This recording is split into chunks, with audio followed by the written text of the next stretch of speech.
ఉన్నాడు. ఆయనకి కృతజ్ఞతలు పాడుపడుచు దేవుని నామం పరుచుకుందాం. Praise the lord. హల్లెలూయా. యెహోవా దయాళుడు, ఆయనకి కృతజ్ఞత స్తుతులు చెల్లించుడి, స్తుతులు చెల్లించుడి. యెహోవా దయాళుడు, ఆయనకి కృతజ్ఞత స్తుతులు చెల్లించుడి, స్తుతులు చెల్లించుడి. యెహోవా దయాళుడు, ఆయనకి కృతజ్ఞత స్తుతులు చెల్లించుడి, స్తుతులు చెల్లించుడి. చీకటి నుండి వెలుగునకు, మరము నుండి జీవము కన పాడుచుద్దాం. మనం పాడుచుకుందాం.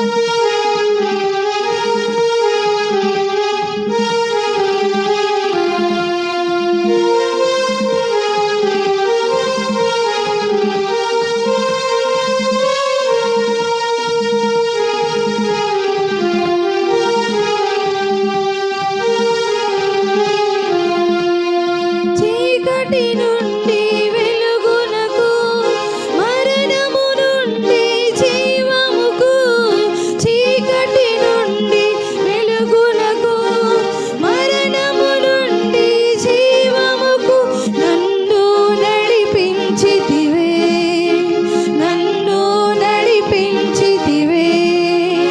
ఆయనకి కృతజ్ఞత స్తుతులు చెల్లించుడి, ఆయనకి కృతజ్ఞత స్తుతులు చెల్లించుడి. యెహోవా దయాళుడు, ఆయనకి కృతజ్ఞత స్తుతులు చెల్లించుడి, స్తుతులు చెల్లించుడి.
మధురమైనది నా యేసు ప్రేమ, మరుపురానిది నా తండ్రి ప్రేమ అని పాడపాడుచు దేవుని నామమును మహిమపరచుకుందాం.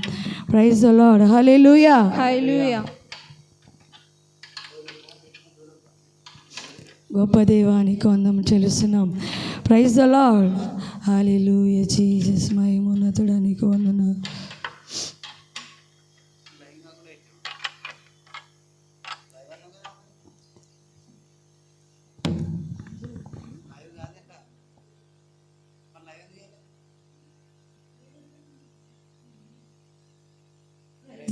హల్లెలూయా. హల్లెలూయా. మధురమైనది నా యేసు ప్రేమ, మరపురానిది నా తండ్రి ప్రేమ. మధురమైనది నా యేసు ప్రేమ, మరపురానిది నా తండ్రి ప్రేమ. మరువలేనిది నా యేసుని ప్రేమ, మరువలేనిది నా యేసుని ప్రేమ. మధురాతి మధురం నా ప్రియుని ప్రేమ, మధురాతి మధురం నా ప్రియుని ప్రేమ. ప్రేమ ప్రేమ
ప్రార్థనలు నేర్చుకునే దేవుని నామమున మహిమపరచుకుందాం.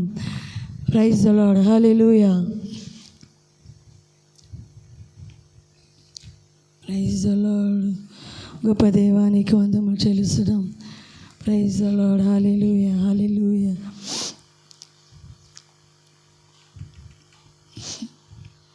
Praise the lord. Praise the lord. హల్లెలూయా. హల్లెలూయా.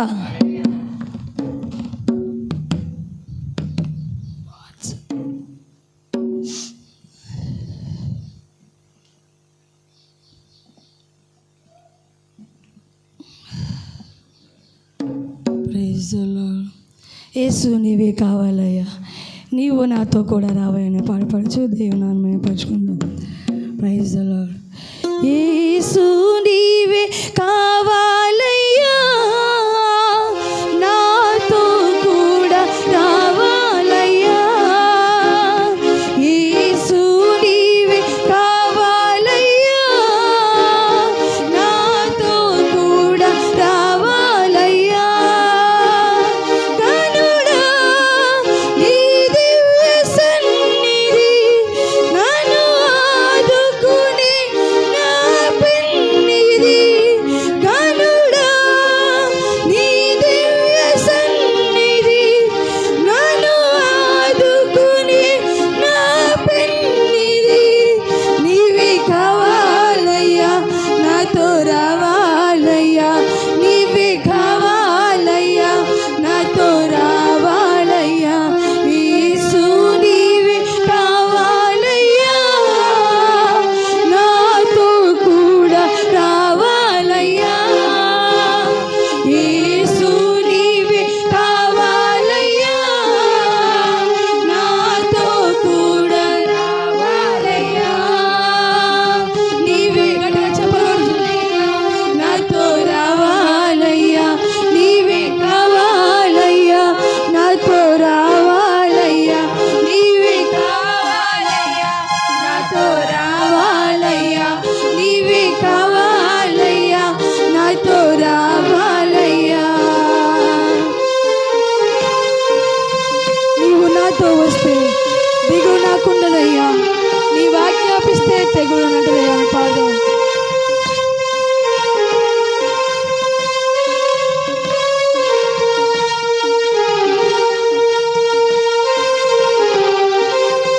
Praise the lord. హల్లెలూయా. గొప్ప దేవా,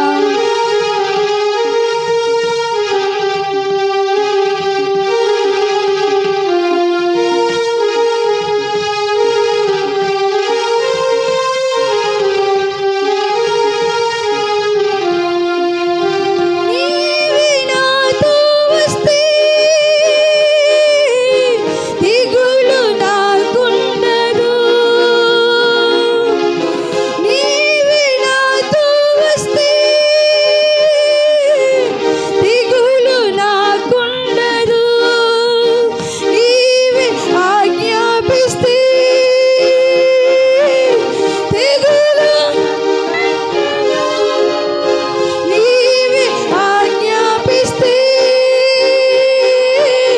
తెగులు నన్నంటదు. నీవే కావాలయ్యా, నాతో.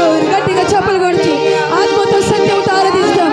నా యేసయ్య, నీవు నాతో ఉండాలి. యేసయ్య నీవే కావాలయ్యా, నాతో రావాలయ్యా. నీవే కావాలయ్యా, నాతో రావాలయ్యా. యేసు నీవే కావాలయ్యా, నాతో కూడా. అవును యేసయ్య. యేసు నీవే కావాలయ్యా, నాతో కూడా రావాలయ్యా. నీవే కావాలయ్యా, నాతో రావాలయ్యా. నీవే కావాలయ్యా, నాతో రావాలయ్యా. నీవే కావాలయ్యా, నాతో రావాలయ్యా. నీవే కావాలయ్యా, నాతో రావాలయ్యా. నీవు నాతో వస్తే కొరత నాకుండదయ్యా, నీవు ఆజ్ఞాపిస్తే క్షేతన ఉంటుందయ్యా అని పాడుచు దేవుని నామమున పరుచుకుందాం.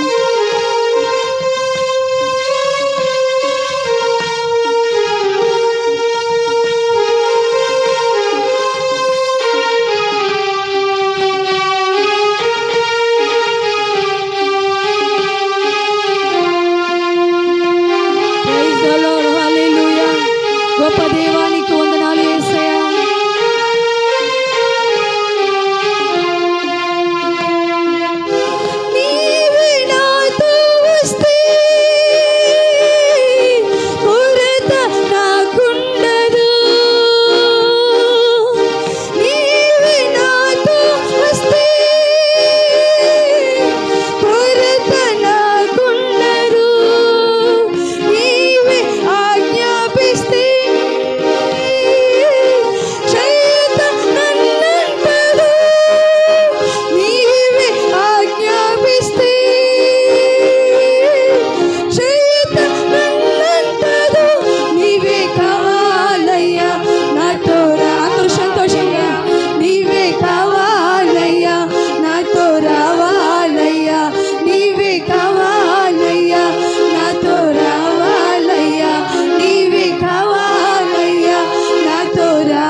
నాతో రావాలయ్యా, నీవే కావాలయ్యా, నాతో రావాలయ్యా, నీవే కావాలయ్యా, నాతో రావాలయ్యా, నీవే కావాలయ్యా, నాతో రావాలయ్యా, నీవే కావాలయ్యా, నాతో రావాలయ్యా, నీవే కావాలయ్యా, నాతో రావాలయ్యా, నీవే కావాలయ్యా, నాతో రావాలయ్యా, నీవే కావాలయ్యా, నాతో రావాలయ్యా, నీవే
రావాలయ్యా.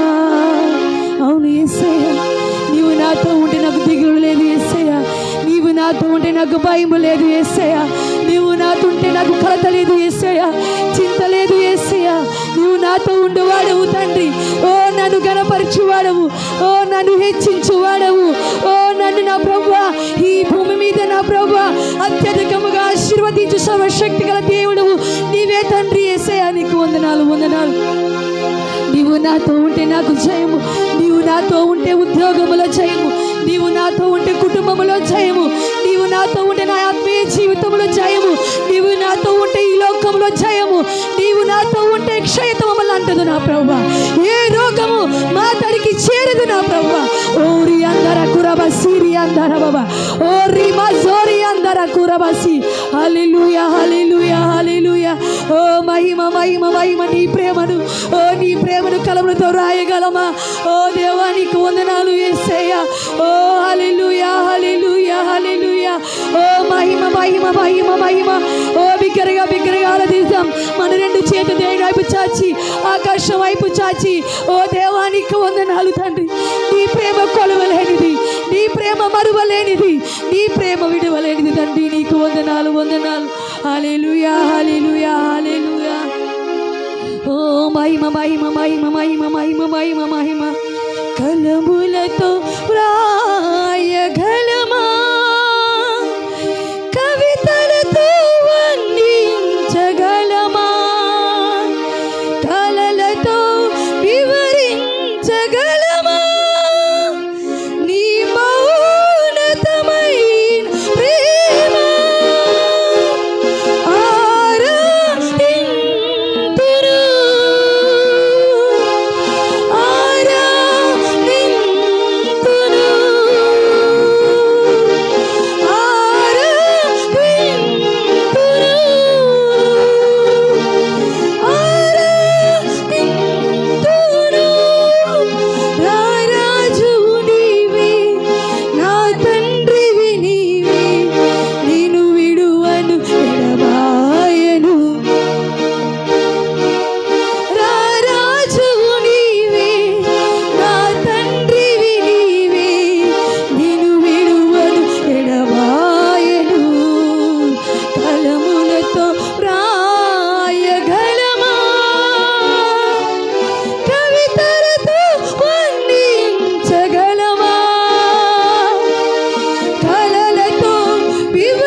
నా తండ్రి నీ ప్రేమ ప్రేమను తండ్రి నా ప్రభువా వివరించలేము తండ్రి, కొలవలేము యేసయ్యా. నీకు వందనాలు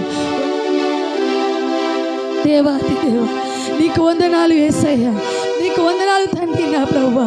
ఎట్టి రీతిగా నిన్ను ఆరాధించగలము తండ్రి నా తండ్రి, మా చేతులతోనా, మా నోటుతోనా, మా హృదయముతోనా నా తండ్రి, మా జీవిత కాలం అంతా నిన్ను ఆరాధించిన, నిన్ను స్తుతించిన, నిన్ను పాడిన మేము రుణము తీర్చుకోలేము నాయన, రుణము తీర్చుకోలేము దేవా, రుణము తీర్చుకోలేము దేవా. యేసయ్యా నీకు వందనాలు. హల్లెలూయా హల్లెలూయా హల్లెలూయా.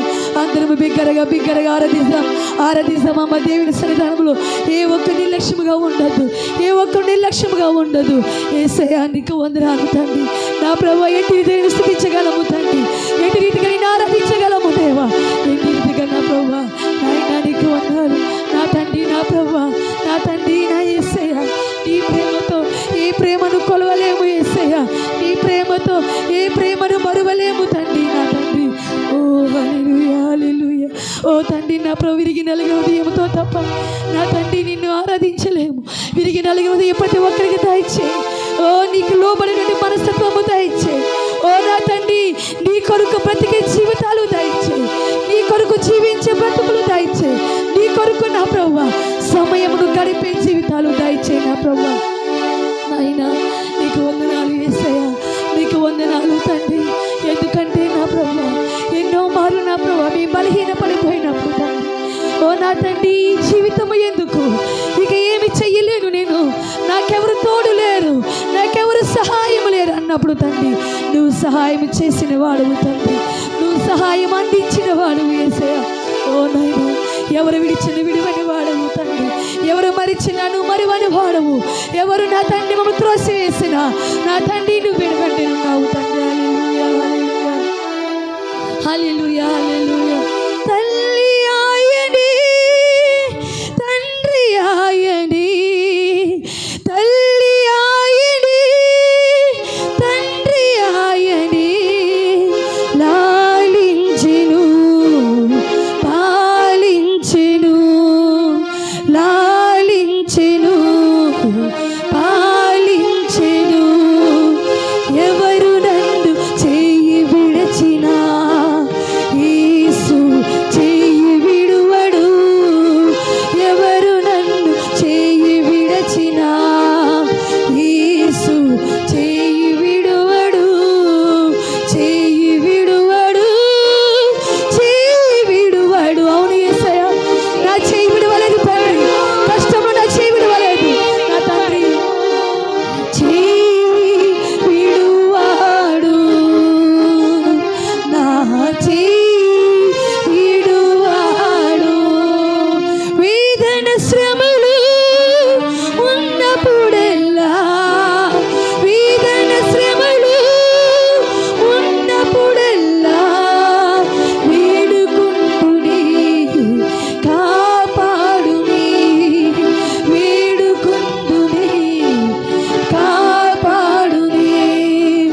ఎవరు నన్ను చేయి విడచినా యేసు చేయి విడువడు, ఎవరు నన్ను చేయి విడచినా యేసు చేయి విడువడు. రక్తము తోడా కడిగి వేసాడే, రక్తము తోడా కడిగి వేసాడే. రక్షణ సంతోషం నాకు ఇచ్చడవు యేసయ్యా, ఇంతకు మించిన సంతోషం నాకేం కావాలి యేసయ్యా, నీ రక్షణ భాగ్యం నాకు ఇచ్చావు తండ్రి.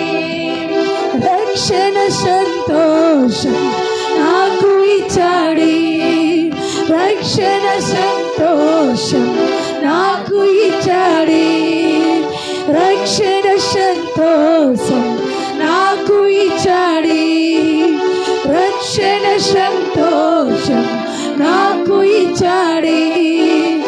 ఎవరు నన్ను చేయి విడచినా యేసు చేయి విడువడు.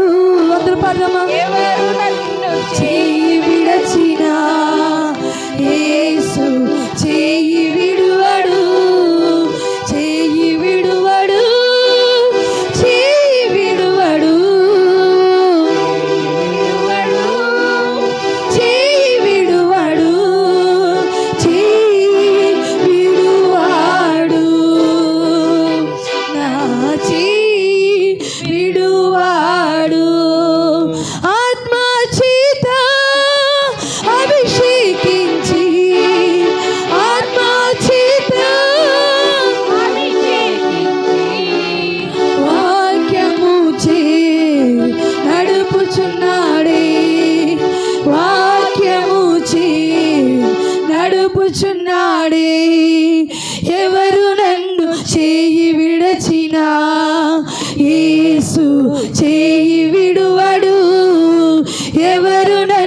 చేయి విడచిన యేసు చేయి విడువడు, చేయి విడువడు, చేయి విడువడు, చేయి విడువడు, చేయి విడువడు, చేయి విడువాడు,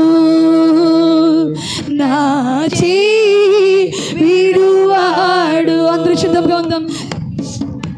చేయి విడువాడు, నా చేయి విడువాడు, ఎవరు నన్ను చేయి విడచినా యేసు చేయి విడువడు, ఎవరు నన్ను చేయి విడచినా యేసు చేయి విడువడు. అవును యేసయ్య, నా తండ్రి నాకెవరు తోడు లేనప్పుడు, ఓ నా తండ్రి నాకెవరు సహాయము లేరన్నప్పుడు తండ్రి, ఓ నా దేవా నా చేయి పట్టి నడిపించిన దేవా, నా తల్లిలు కోల్పోయిన వారు, తండ్రిలు కోల్పోయిన వారు అనేక మంది ఉన్నారు తండ్రి. కానీ ప్రభువా వారికి తల్లిగా తండ్రిగా ఆదరిస్తున్నవాడు, ఎందుకంటే తల్లిగైనా మిన్నైన వాడువు, తండ్రి కన్నా మిన్నైన వాడువు తండ్రి. నీకు వందనాలు యేసయ్యా, నీకు వందనాలు వందనాలు. ప్రతి ఒక్కరూ ఆరాధిస్తాం. హల్లెలూయా హల్లెలూయా. తల్లి ఆయని, తండ్రి ఆయని, తల్లి ఆయని, తండ్రి ఆయని, లాలించెను పాలించెను, లాలించెను పాలించెను, ఎవరు నన్ను చేయి విడచినా యేసు చేయి విడువడు, ఎవరు నన్ను చేయి విడచినా యేసు చేయి విడువడు. అవును యేసయ్యా, నీ ఆత్మచేత నడిపించిన దేవానికి వందనాలు. ఓ నీ మహిమ చేత నడిపించిన దేవానికి వందనాలు. చప్పలు కొడుచు హల్లెలూయా హల్లెలూయా హల్లెలూయా. నీ ఆత్మచేత నింపు యేసయ్యా, నీ మహిమతో నింపు యేసయ్యా, నీ అభిషేకంతో నింపు యేసయ్యా. వ్యాధి కష్టం వచ్చిన వేళ నన్ను స్వస్థపరిచిన వాడు, ఓ మహిమ మహిమ మహిమ మహిమ మహిమ. ఓ నా తండ్రి నన్ను ఆదరించువాడా, ఓ నన్ను సంరక్షించువాడా, నన్ను పోషించువాడా, నన్ను బలపరచువాడా, ఓ నాలో జీవము కలిగించువాడా, జీవమును కలిగించువాడా, ఓ నన్ను తాకము యేసయ్యా. ఈ యొక్క మధ్యాహ్న సమయంలో నన్ను తాకము తండ్రి, ఓ నన్ను ముట్టము యేసయ్యా, ఓ నన్ను పరిశుద్ధపరచుము తండ్రి. హల్లెలూయా హల్లెలూయా హల్లెలూయా హల్లెలూయా. ఓ మహిమ మహిమ మహిమ మహిమ మహిమ. హల్లెలూయా హల్లెలూయా హల్లెలూయా హల్లెలూయా. పరిశుద్ధుడా పరిశుద్ధుడా పరిశుద్ధుడా. ఓ హల్లెలూయా హల్లెలూయా హల్లెలూయా హల్లెలూయా హల్లెలూయా హల్లెలూయా హల్లెలూయా.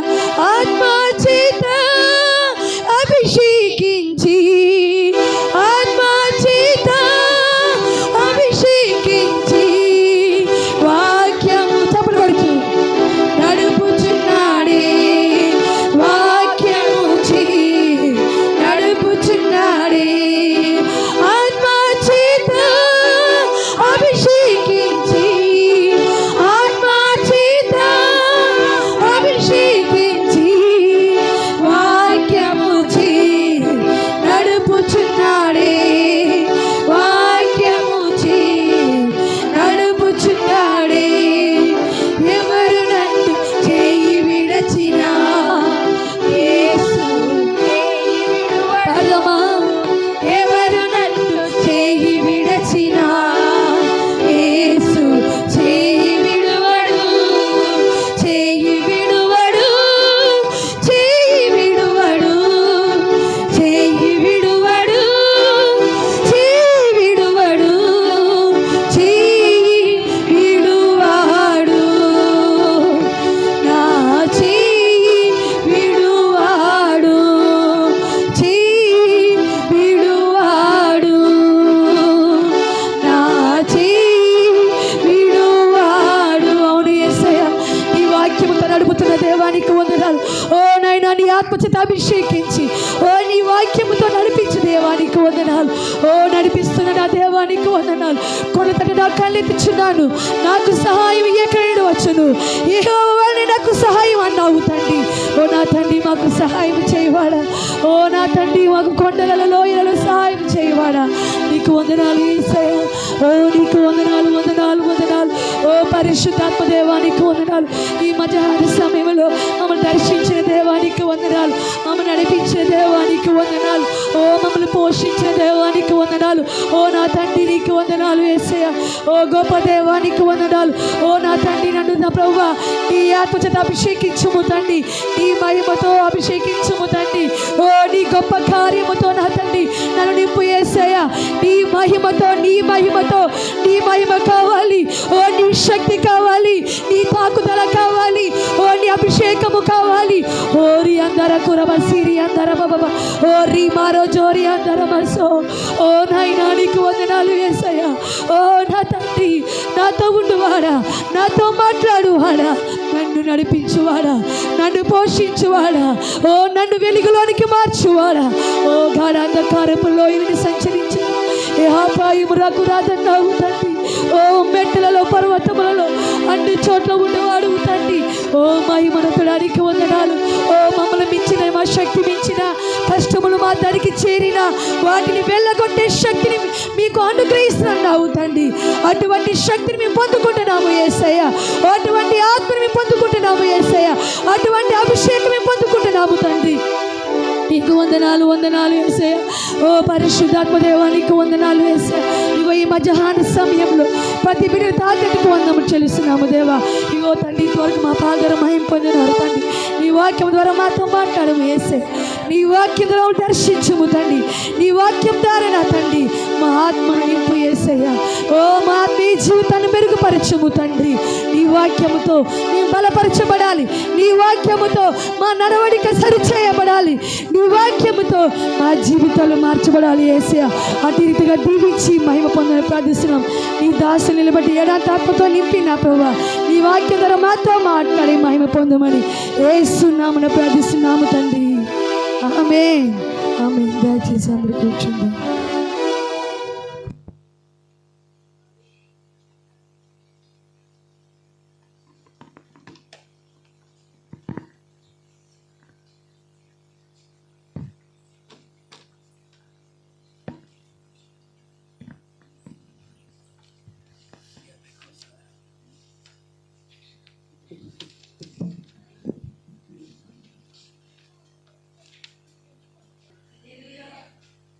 దేవునికి స్తోత్రం. హల్లెలూయా.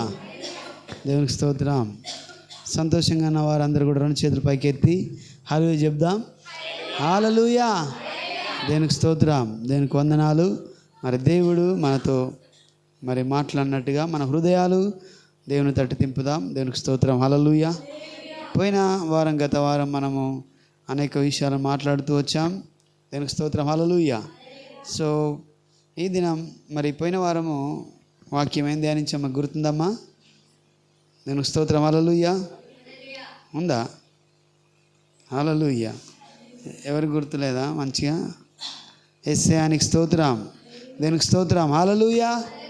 సో దేవుడు మాట్లాడే దైవం అయినాడు. ఏం చెప్పలేరు? ఏమి చెప్పలేరు? దేవునికి స్తోత్రం. హల్లెలూయా. సో ఈరోజు మనము కొన్ని నిమిషాలు వాక్యాన్ని ధ్యానం చేద్దాం. దేవునికి స్తోత్రం.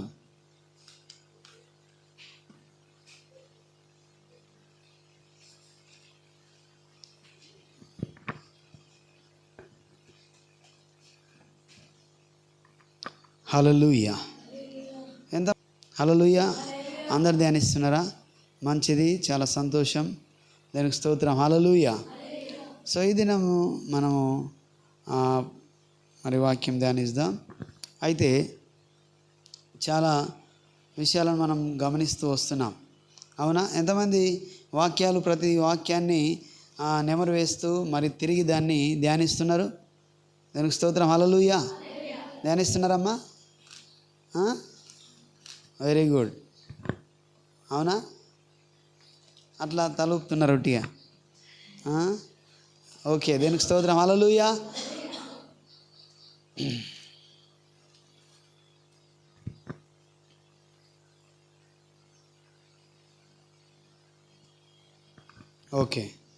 దీనికి స్తోత్రం. ఈరోజు మరి చూడండి, ఎంతమందికి కళ్ళు ఉన్నాయి? అందరికీ? హల్లెలూయా. అందరికీ కళ్ళు ఉన్నాయి కదా, దీనికి స్తోత్రం. కళ్ళు లేని వాళ్ళు ఏం చూస్తారు? ఏమీ చూడరు కదా. కళ్ళు ఉన్న వాళ్ళు మాత్రం అన్నీ చూస్తారు. మంచిగా ఈ లోకంలో ఉన్న అందాలు, రకరకాల రంగులు అన్నీ కూడా చూస్తారు. దేవునికి స్తోత్రం. హల్లెలూయా. సో కొందరికి దేవుడు మరి కళ్ళు పుట్టుకతో లేని వాళ్ళందరికీ కూడా దేవుడు కొన్ని సందర్భాల్లో ఆయన దగ్గరికి వచ్చిన వాళ్ళకి కళ్ళు మళ్ళీ ఇచ్చినట్టు మనం చూస్తాం. వాళ్ళ కళ్ళు తెరవబడ్డాయి అని మనం చూస్తాం. అయితే ఈరోజు మనము ఈ కళ్ళతో అంటే చాలా రకాలుగా మనం చూస్తాం. చూసే కళ్ళు ఉన్నాయి. కళ్ళతో రకరకాల చూపులు చూస్తాం. కొందరు మామూలుగా మనం చూస్తే కళ్ళు ఎలాంటి అని అంటే, కొందరేమో దొంగ చూపులు చూస్తున్నాయంటరా అని అంటారు. కళ్ళ గురించి, అరే దొంగ చూపులు చూస్తున్నాడు ఈయన. కొత్త వాళ్ళు వచ్చిననుకో వాళ్ళ చూపులు ఎలా ఉంటాయి? దేనికి స్తోత్రం. హల్లెలూయా.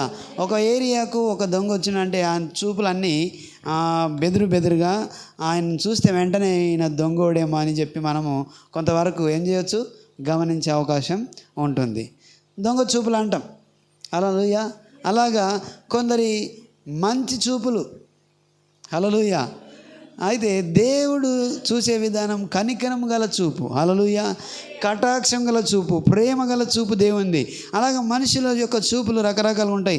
కొందరు ఏమో ఆకర్షణ కలిగిన చూపులు. హల్లెలూయా. చూడండి, మనం అవ్వను గమనిస్తే అంతకుముందు పండు చూడలేదా?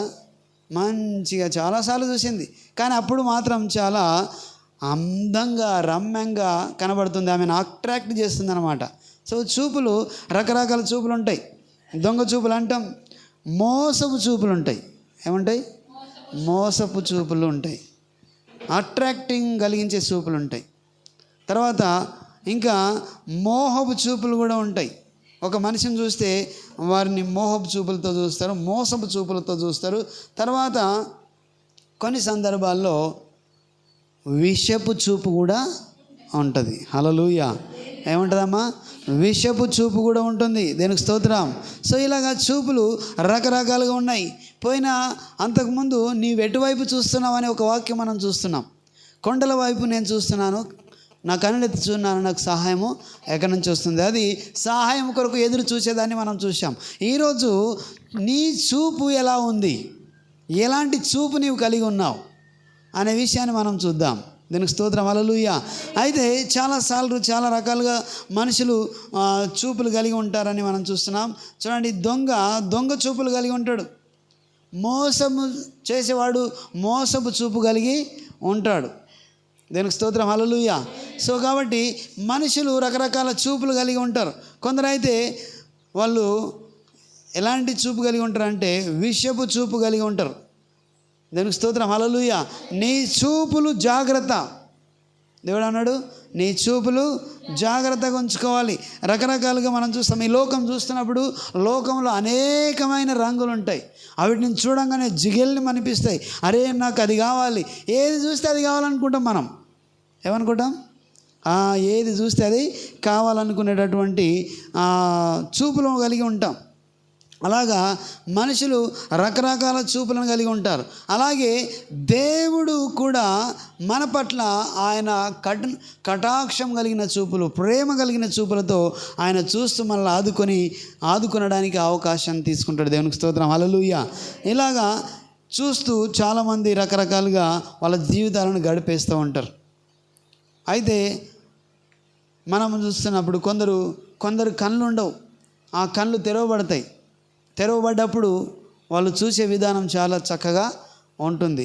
అంతకుముందు కళ్ళు లేనివారు కళ్ళు వచ్చిన తర్వాత ఎంతో సంతోషంతో గంతులు వేస్తూ ఆనందిస్తూ వారు దేవుని సన్నిధిలో, లేకపోతే వాళ్ళకు వచ్చిన కళ్ళను బట్టి వాళ్ళు ఎంతో ఆనందంతో వాళ్ళ జీవితాన్ని గడుపుతూ ఉంటారు. దేవునికి స్తోత్రం. హల్లెలూయా. కొంతమంది ఇంకా మనం ఇంతకుముందు చెప్పుకున్నాం, ఒకసారి చూస్తుంటే ఈ ఒక మంచి బిల్డింగ్ చూస్తే అబ్బా బిల్డింగ్ ఎంత బాగుందిరా, ఇలాంటి బిల్డింగ్ మాకు కూడా ఉంటే బాగుండే అని ఆశ కలిగిన చూపులు. ఏం చూపులు? హల్లెలూయా. ఏం చూపులమ్మా? ఆశ కలిగిన చూపులు. ఈ బిల్డింగ్ మా దగ్గర ఉంటే, మేము కలిగి ఉంటే ఎంత బాగుండే అనుకుంటారు. ఇంకా మన పెద్దవాళ్ళు అయినటువంటి వాళ్ళు, అమ్మ వాళ్ళు లేకపోతే అక్క వాళ్ళు, సిస్టర్ వాళ్ళు ఏం చేస్తారంటే బట్టలకు చాలా విలువనిస్తారు. మంచి డ్రెస్ ఉంటే బాగుండే. ఒకరి దగ్గర ఎవరి దగ్గర మంచి చీర, జిగెళ్ళు అనే శారీ కట్టుకున్న శారీని చూసాను అనుకో, ఏమనుకుంటాం మనసులో, మా దగ్గర ఇలాంటిది ఉంటే కొనుక్కుంటే బాగుండే. ఎలాగైనా ఇలాంటిది కొనుక్కోవాలని కొంతమందికి ఆశ ఉంటుంది, కొంతమందికి అయితే ఉండదు అనుకోండి. ఏముందిలే, ఏం వేసుకున్నా, ఇంత మంచిది వేసుకునే దానికే కదా అన్నట్లు ఒక ఆలోచన కలిగి ఉంటారు. సో ఇలాగా రకరకాల చూపులు కలిగి మనం ఉంటాం. అయితే చూడండి, దేవుడు మనిషిని చూస్తున్నప్పుడు మనిషిలో ఉన్న మంచి ఒక ఉన్నతమైనటువంటి ఆదర్శవంతమైనటువంటి, లేకపోతే నీ దగ్గర ఉన్న టాలెంట్స్ ఏవైతే ఉన్నాయో, నీ దగ్గర గుప్తమైనటువంటి టాలెంట్స్ ఏవన్నాయో వాటిని దేవుడు చూస్తాడు. దేవునికి స్తోత్రం, హల్లెలూయా. ఆ టాలెంట్స్ను దేవుడు చూసి వాటిని నీలో ఆయన కొరకు ఉపయోగించుకోవడానికి ఆయన సిద్ధంగా ఉన్నాడు. కానీ మనమే సిద్ధంగా ఉండం. దేవునికి స్తోత్రం, హల్లెలూయా. సో ఇలాగా చాలా సందర్భాల్లో కోపము చూపులు, విషపు చూపులు, తర్వాత దొంగ చూపులు, ఇలాగ రకరకాల చూపులు చూస్తూ మానవుల యొక్క జీవితంలో మనుషులు అలాగ జీవిస్తూ ఉంటారు. దేవునికి స్తోత్రం, హల్లెలూయా. సో నేనేమనుకుంటుంటే అండి, చాలాసార్లు మనము నడుచుకుంటూ వెళ్తున్నప్పుడు ఎవరన్నా బండి మీద వస్తే అబ్బా ఈ బండి మాకు ఉండే కదా అనుకుంటారు. కొంతమంది అనుకుంటారు అట్లాగే. నడుచుకుంటూ పోతాను, సైకిల్ ఉన్నాడు ఏమనుకుంటాడు, సైకిల్ తొక్కుతూ ఉంటాడు. అక్కడికి వెళ్ళి బుయ్యమని మళ్ళీ ఏమి వెళ్తుంది, జమ్మని కారు వెళ్ళిపోయింది అనుకోండి, అబ్బా ఈ కారు ఉంటే నేను కూడా ఇలాగ వెళ్ళిపోతుంటే. అట్లా ఒకదాని తర్వాత ఒకటి అనుకుంటూ ఉంటాం. మన చూపులు చూసిన దాన్ని మనం తీసుకోవాలి, అందుకోవాలి, దాన్ని ఎలాగైనా నేను దాన్ని చేరుకోవాలని మన తపన ఉంటుంది. దేవునికి స్తోత్రం, హల్లెలూయా. సో కాబట్టి మనిషి రకరకాలుగా ఉంటాడు. అయితే ఇక్కడ ఈరోజు మనము ఈ దినాన్ని ఒక విషయాన్ని మనం చూద్దాం. కోపముతో ఉన్నటువంటి చూపులను గురించి, లేకపోతే విషపు చూపులను గురించి మనము చూద్దాం. అయితే ఒకరోజు ఏం జరిగింది అంటే, ఇక్కడ మనం గమనిద్దాం. దావీదు మహారాజుగా ఉన్న దావీదు అభిషేకించబడిన తర్వాత ఆయన యుద్ధం చేసి ఫిలిస్తీయుని ఓడించిన తర్వాత, సామెతల గ్రంథం, సమూయేలు గ్రంథం 18వ అధ్యాయం, సమూయేలు గ్రంథం 18వ అధ్యాయంలో ఈ విషయాన్ని మనం గమనిస్తాం. సమూయేలు గ్రంథం 18వ అధ్యాయం. అయితే మనకి ఇది ఇంతకుముందు ఏం జరిగిందో మీకు అందరికీ తెలుసా? ఏం జరిగిందమ్మా? గొలియాతును దావీదు ఓడించి ఆయనను చంపడం జరుగుతుంది. హల్లెలూయా. గొలియాతు సవాలు విసురుతాడు, నన్ను ఎదుర్కొని నన్ను చంపేస్తే, లేకపోతే నన్ను ఓడిస్తే మేము మీకు దాసులం అయిపోతాం, నా చేతిలో మీరు ఓడిపోతే మీరు మాకు దాసులు అయిపోతారు అని చెప్పి ఆయన మాట్లాడేటప్పుడు దావీదు అక్కడ యుద్ధంలో అతన్ని ఓడించిన తర్వాత జరిగిన సంగతిని మనము ఇప్పుడు చూస్తున్నాం 18వ అధ్యాయంలో. దేవునికి స్తోత్రం, హల్లెలూయా. అయితే 6వ వచనాన్ని మనం చదువుకుందాం. దావీదు ఫిలిష్తీయుని హతము చేసి తిరిగి వచ్చినప్పుడు స్త్రీలు ఇజ్రాయేలుల ఊళ్ళన్నిటిలో నుండి తంబురులతోనూ సంభ్రముతోనూ వాద్యములతోనూ పాడుచు నాట్యమాడుచు రాజైన సౌలును ఎదుర్కొనుటకై వచ్చిరి. ఆ స్త్రీలు గాన ప్రతిగానములు చేయించు ఏం చేస్తున్నారు? గాన ప్రతిగానములు చేయించు వాయించుచు, గాన ప్రతిగానములు చేస్తున్నారు, వాయిస్తున్నారు. దేవునికి స్తోత్రం, హల్లెలూయా. సంగీతాలను వాళ్ళు వాయిస్తూ ఉన్నారు. సో అలాగా చేస్తూ వాళ్ళు ఏం పాడుతున్నారు అంటే, సౌలుకు 1000 కొలది, దావీదుకు 10,000 కొలది. హల్లెలూయా. శత్రువు హతము చేసిరని చెప్పి వాళ్ళు పాడుతూ ఉన్నారన్నమాట. దావీదుకు 1000 కొలది, దావీదుకు 10,000 కొలది, సౌలుకు 1000 కొలది అని వారు పాడుచున్నారు. దేనికి స్తోత్రం, హల్లెలూయా. సో ఆ మాటలు సౌలుకు ఇంపుగా, 8వ వచనం, ఆ మాటలు సౌలుకు ఇంపుగా నుండనందున అతడు బహుకోపము తెచ్చుకొని, హల్లెలూయా, అతడు బహుకోపము తెచ్చుకొని వారు దావీదునకు 10,000 కొలది అనియు నాకు 1,000 కొలది అని స్తుతులు పాడిరే. రాజ్యము తప్ప మరి ఏమి అతడు తీసుకొనగలడు అనుకొనెను. కాబట్టి నాట నుండి, కాబట్టి 9వ వచనం, నాట నుండి సౌలు దావీదు మీద విషపు చూపు నిలిపెను. హల్లెలూయా, హల్లెలూయా. నాట నుండి సౌలు దావీదు మీద విషపు చూపు నిలిపెను. హల్లెలూయా. చూడండి, ఒక వ్యక్తిని పొగిడినప్పుడు కొన్నిసార్లు కొన్ని సందర్భాల్లో పొగడడం కూడా ఇష్టం లేదు కొందరికి, కానీ ఇష్టం ఉండదు. కొందరికి మంచిగా ఇష్టం ఉంటుంది, కానీ నిజంగానే వాస్తవం జరిగిన దాన్ని బట్టి పొగిడితే కూడా కొందరికి ఇష్టం ఉండదు. హల్లెలూయా. ఇక్కడ నిజంగానే ఈయన యుద్ధాన్ని జయించి వచ్చిండు, గొలియాతును ఓడించి వచ్చిండు. ఆ తర్వాత ఊర్లో ఉన్న ఆ ఇజ్రాయెల్లో ఉన్న స్త్రీలందరూ ఏం చేస్తున్నారంటే ఊళ్ళో నుండి బయటకు వచ్చి తాంబూలతోనూ సంభ్రమతోనూ వాళ్ళు వాయిస్తూ వాళ్ళు ప్రతిగానములు చేస్తూ వాళ్ళని ఏం చేస్తున్నారంటే పొగుడుతూ ఉన్నారు, పాడుతూ ఉన్నారు, స్తుతిస్తూ ఉన్నారు. ఈ విధంగా పాడుతూ వాళ్ళు ఏం చేస్తున్నారంటే దావీదుకు ఏంది 10,000 కొలది అనే మాట వినబడింది. సౌలుకి ఏమన్నాడు? 1,000 కొలది అన్నాడు. వాళ్ళందరూ ఏం పాడుతున్నారు? సౌలుకు 1,000 కొలది, దావీదుకు 10,000 కొలది అని చెప్పి వాళ్ళు ఆయన గురించి వాళ్ళు ఏం చేస్తున్నారంటే పాడుతూ ఉన్నారు. ఈ పాడుతున్న ఈ యొక్క వాళ్ళు చేస్తున్నటువంటి గాన ప్రతిగానాలు ఎవరికి నచ్చలేదు? సౌలుకు నచ్చలేదు.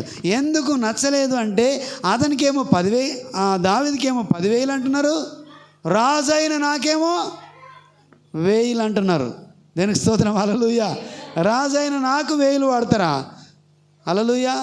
దావీదుకు 10,000 పాడతారా అని చెప్పి అతనికి ఏమొచ్చిందంటే కోపంతో రగిలిపోయిందంట. అక్కడ రాయబడింది ఏమన్నది? హల్లెలూయా. ఏమిటితో రగిలిపోయింది ఆయన? సౌలు అది ఇంపుగా నుండనందున అతడు బహు కోపము తెచ్చుకొని, ఏం తెచ్చుకున్నాడమ్మా? బహు కోపము తెచ్చుకొని వారు దావీదునకు 10,000 అనియు నాకు 1,000 కొలది అనియు స్తుతులు పాడిరి. కాబట్టి అది అతనికి నచ్చలేదు. కాబట్టి అతనికి ఏమొచ్చింది? కోపం వచ్చింది. ఆ తర్వాత ఆ రోజు నుంచి దావీదును చూసే విధానం మారిపోయింది. హల్లెలూయా. దావీదును చూసే విధానం మారిపోయింది. అతని కోపంతో చూస్తున్నాడు. అతని కోపమే కాదు, అంతకు మించి విషపు చూపులు చూసినట్టు మనం చూస్తున్నాం. దేనికి స్తోత్రం, హల్లెలూయా. చాలాసార్లు ఇలాగా మనుషులు కూడా ఇలాంటి పరిస్థితిని కలిగి ఉంటారు. ఏం చేస్తారంటే మంచిగా ఉన్నప్పుడు మంచి చూపులు చూస్తారు, కోపం వచ్చినప్పుడు కోపం చూపులు చూస్తారు. చూడండి, కోపం అనే మాట మనం చూస్తే చాలాసార్లు ఇంతకుముందు ఏదో ఒక సందర్భంలో మనం విన్నట్టున్నాం కోపం అనే మాట. హల్లెలూయా. కోపంతో కూడుకున్నటువంటి మనుషులు ఏం చేస్తారమ్మా? వాళ్ళకి ఏం చేస్తున్నారో వాళ్ళకి తెలియదు. వాళ్ళు ఏం చేస్తున్నారో వాళ్ళకి తెలియకుండా ఏదంటే చేయడానికి సిద్ధపడతారు. కొందరు అంటారు, నాకు కోపం వస్తే నేనేం చేస్తాను. అది మనుషులందరికీ వచ్చిన డైలాగ్. హల్లెలూయా. ఏంటది? నాకు కోపం వస్తే నేనేం చేస్తాను నాకు తెలియదు తెలుసా అని అంటారు. దానికి స్తోత్రం, హల్లెలూయా. ప్రతి ఒక్కరు దాదాపుగా చిన్న నుంచి పెద్దలందరి పదాన్ని హల్లెలూయా ఏదో సందర్భంలో వాడి ఉంటారు కదా. మీరు కూడా వాడినరేమో ఒకసారి గుర్తు చేసుకోండి.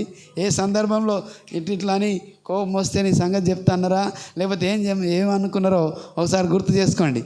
మరి ఈ కోపం ఏం చేస్తుంది? మరి చూడండి, సందర్భాన్ని మనం తీసుకుంటే ఇంట్లోనే ఏదో చిన్న గొడవ అయింది, పిల్లలకు, తర్వాత తండ్రికో లేకపోతే భార్య భర్తలకు మధ్యలో ఏదో చిన్న చిన్న మాటలు మాట్లాడుతూ కోపం వచ్చింది. ఎవరికి?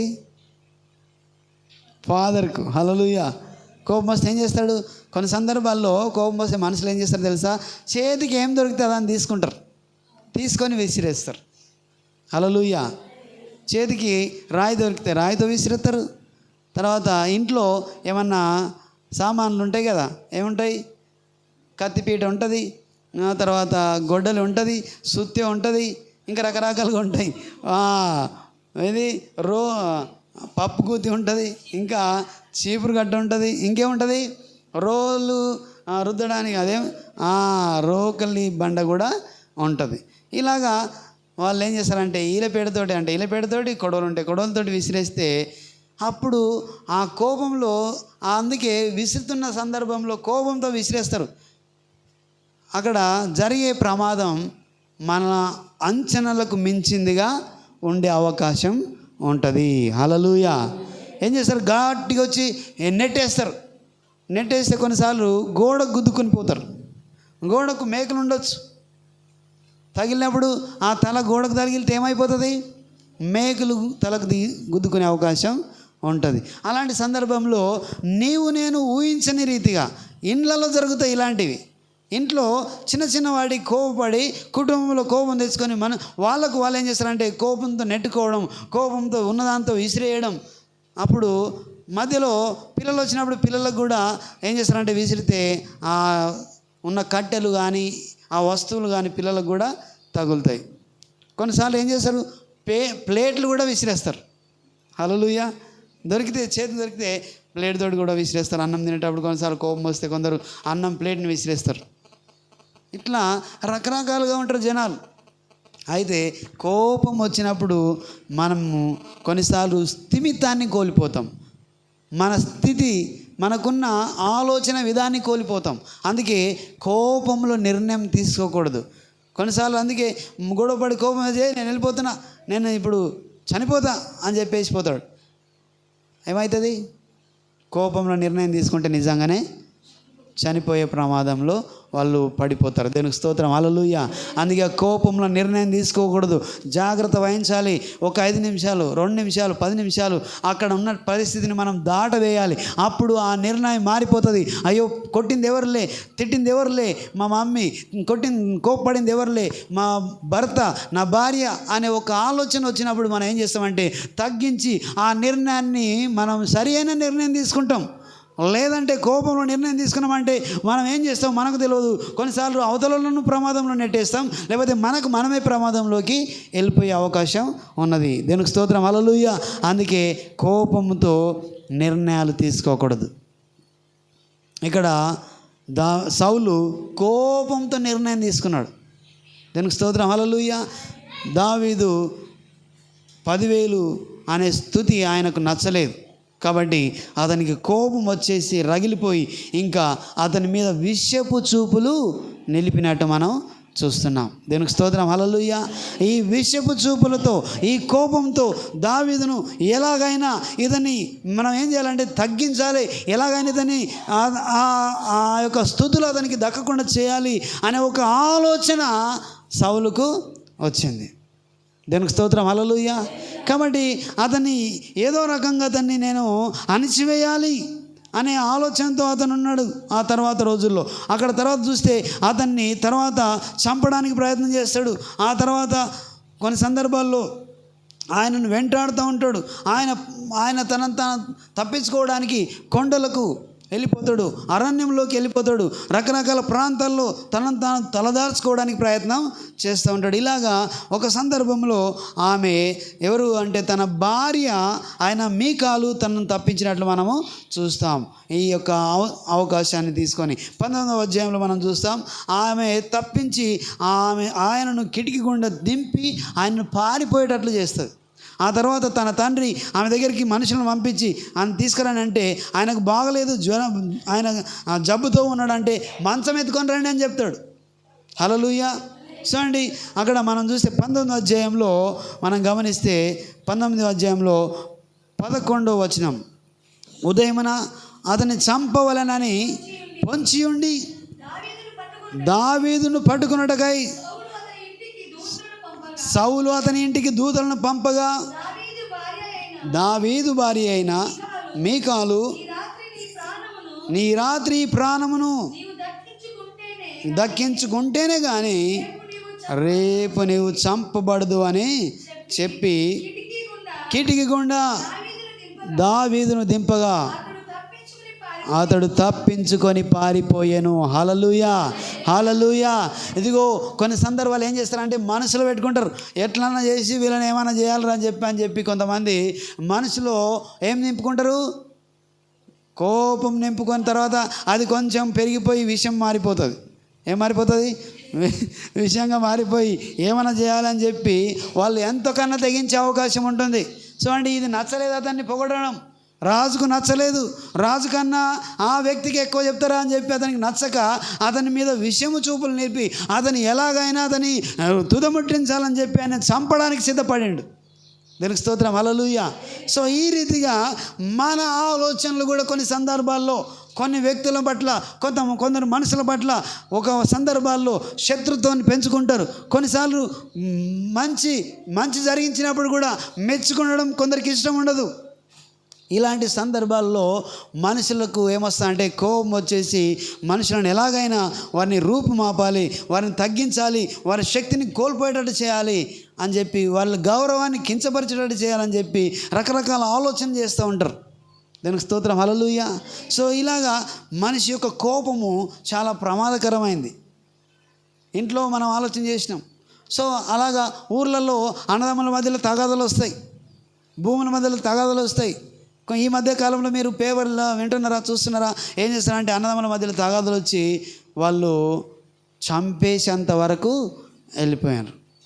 దేవునికి స్తోత్రం, హల్లెలూయా, హల్లెలూయా.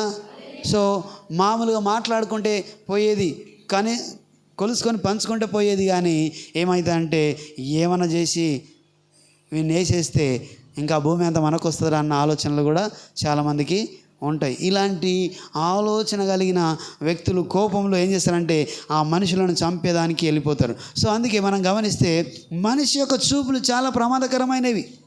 కొన్నిసార్లు మనం ఎలాంటి చూపు కలిగి ఉన్నాం. చూడండి, ఒక వ్యక్తి అనేక మంది రకరకాలుగా ఆలోచన కలిగి ఉన్నప్పుడు మన ఆలోచన అలాగుంది, నీ చూపు ఎలాగుంది, నీవేం చూస్తున్నావు, నీవు చూస్తున్నదంతా దేవుని చేత నీవు అభిషేకించబడి దేవుని చేత కృపనుంది, దేవుని చేత నీవు నడిపించబడుతున్నట్టుగా నీవు ఉన్నప్పుడు నీవు ఎలా ఉండాలంటే నీ చూపులు చాలా ప్రేమ కలిగినవిగా ఉండాలి, జాలి కలిగినవిగా ఉండాలి, సహాయం చేసేదిగా ఉండాలి. మనం చూస్తున్నాం ప్రతిదీ కూడా ఆ వ్యక్తిలో ద్వేషము, ఆ వ్యక్తిలో కోపం కాదు, కానీ ప్రేమతో వారిని చేరదీసేవారుగా మనము ఉండాలి. దేవునికి స్తోత్రం, హల్లెలూయా. అలాంటి చూపు కలిగిన జీవితాన్ని మనం జీవించాలి, ప్రేమించాలి. అందుకే బైబిల్లో రాయబడి ఉన్నది ఏంటంటే, చూడండి, ఇంతకుముందు ఒకసారి కోపం గురించి చూస్తే మనం ఒక వ్యక్తిని మనం ఇక్కడ జ్ఞాపకం చేసుకోవచ్చు. ఎవరు అంటే నయమాను. ఎవరమ్మా? నయమాను. ఏమైండు? కోపంతో రగిలిపోయాడు. ఎవరి మీద కోపపడ్డాడు? దైవజనుని మీద కోపపడాడు. మా దేశంలో నదులు లేవా, నేను మునగలేనా, నేను ఇంటికి వెళ్ళిపోయి నా దేశంలో ఇంతకన్నా శ్రేష్టమైన నదులు ఉన్నాయి అని చెప్పి ఆయన కోపంతో రగిలిపోయాడు, రౌద్రుడయిండు అని అక్కడ బైబిల్లో రాయబడి ఉన్నది. దానికి స్తోత్రం, హల్లెలూయా. రాజుల గ్రంథం 2వ రాజుల గ్రంథంలో మనం చూస్తాం ఆ మాట. దీనికి స్తోత్రం, 5వ అధ్యాయంలో 2వ రాజుల గ్రంథం 5వ అధ్యాయంలో మనం గమనిస్తే అక్కడ ఒక మాట రాయబడి ఉంది అని అంటే,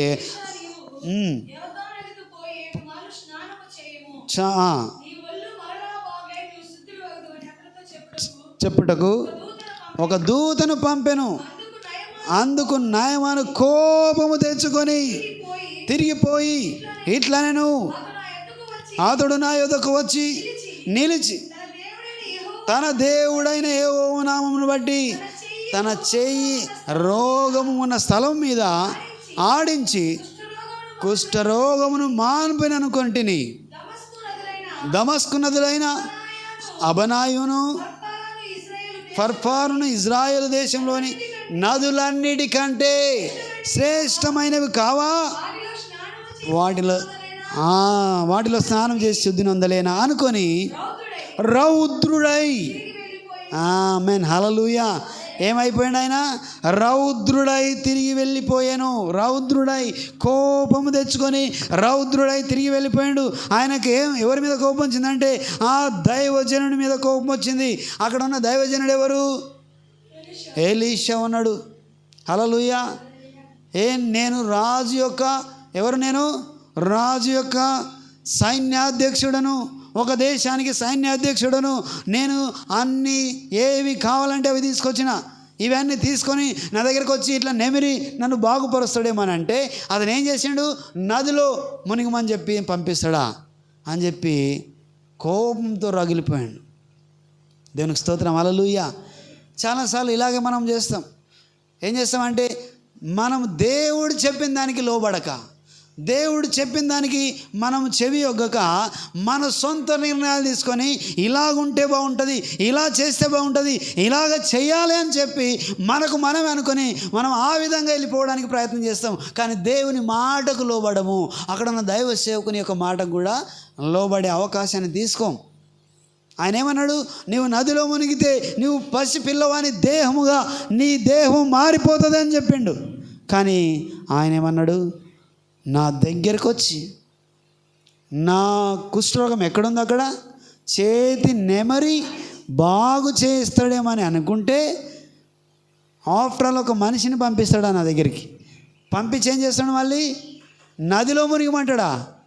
మా దేశంలో నదులు లేవా అని చెప్పి రౌద్రుడయిండు. కోపంతో రగిలిపోతున్నాడు ఆయన. దానికి స్తోత్రం. హల్లెలూయా.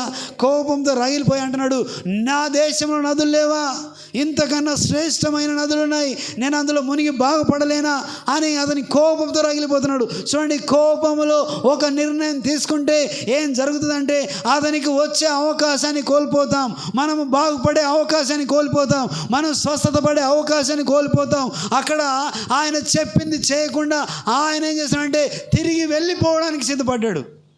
ఎందుకంటే అతడికి ఉన్న ఆ హోదా, ఆ అహం, ఆ ఈగో అతన్ని మాటకు లోబడే అవకాశాన్ని ఇవ్వకుండా చేసింది.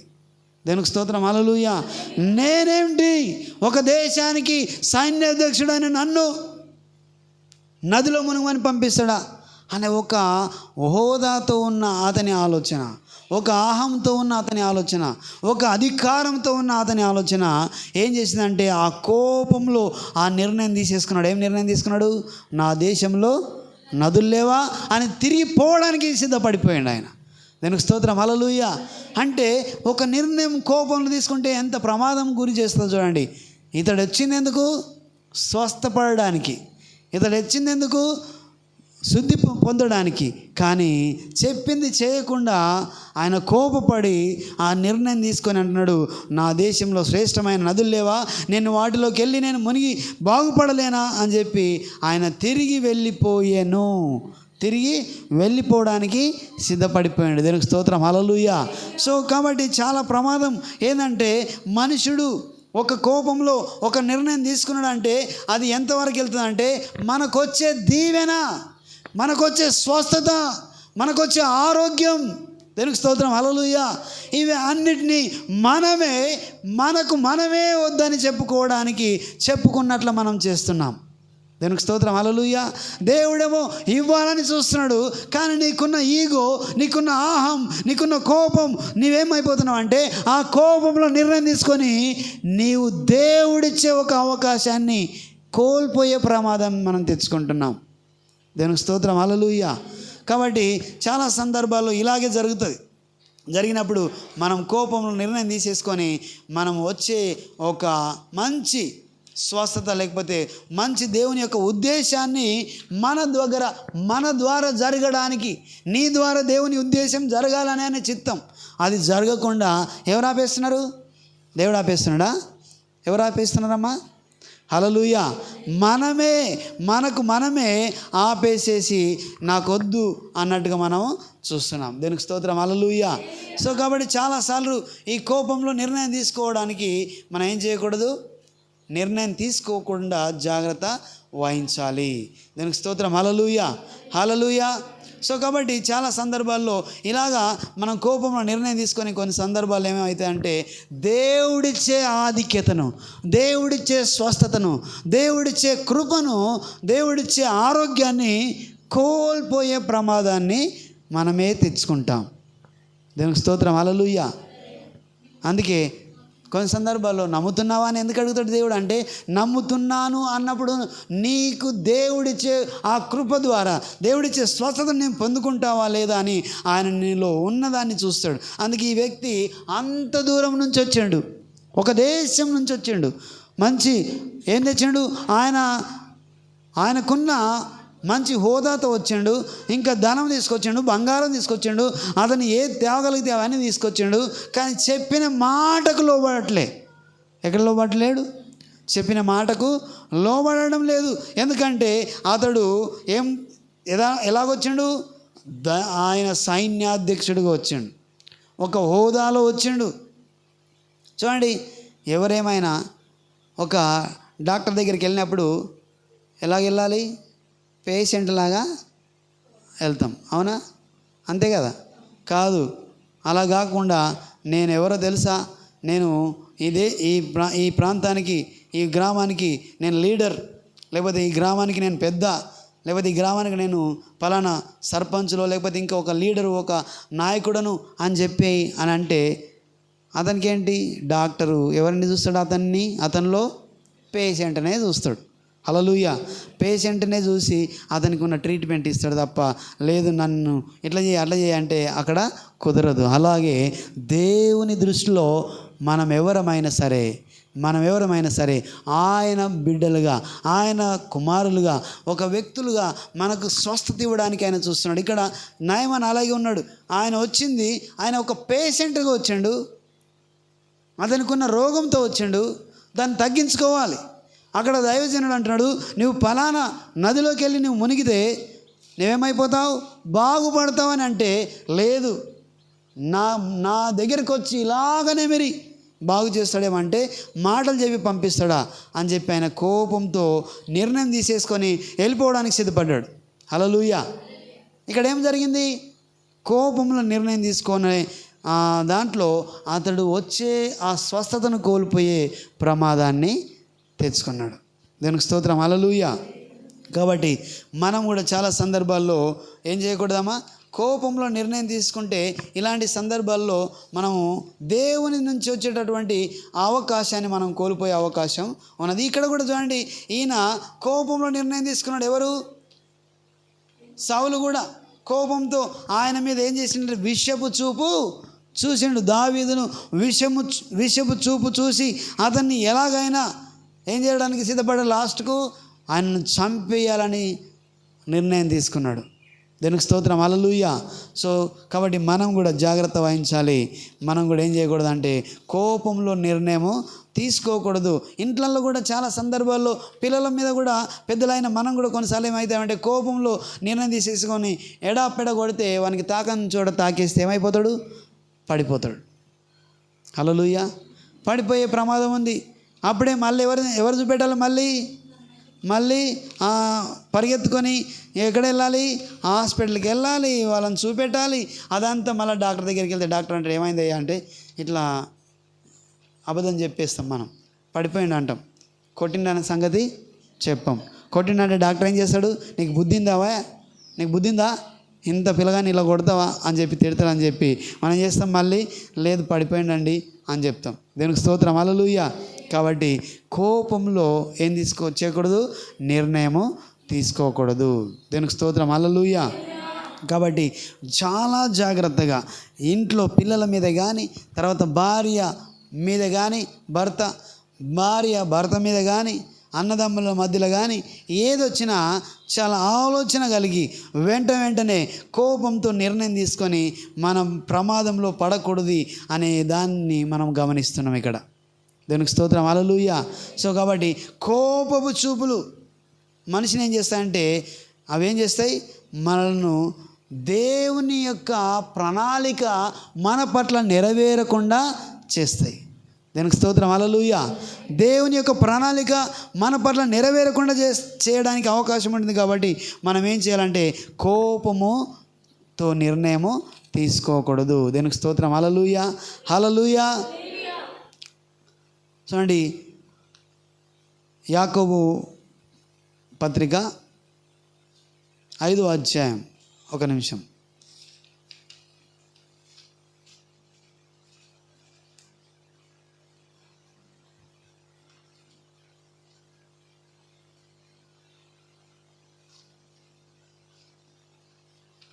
ఇక్కడ ఒక మాట రాయబడి ఉంది. ఏమనంటే, మనల్ని దేవుని యొక్క కార్యం జరగకుండా ఆపేటందుకు మనం ఒక మాట చూద్దామని చూస్తున్నాం. దీనికి స్తోత్రం. హల్లెలూయా. అందుకే మన మాటలు చాలా మన చూపులు, మన కోపం జాగ్రత్తగా ఉండాలని మనం చూస్తున్నాం. దీనికి స్తోత్రం. హల్లెలూయా.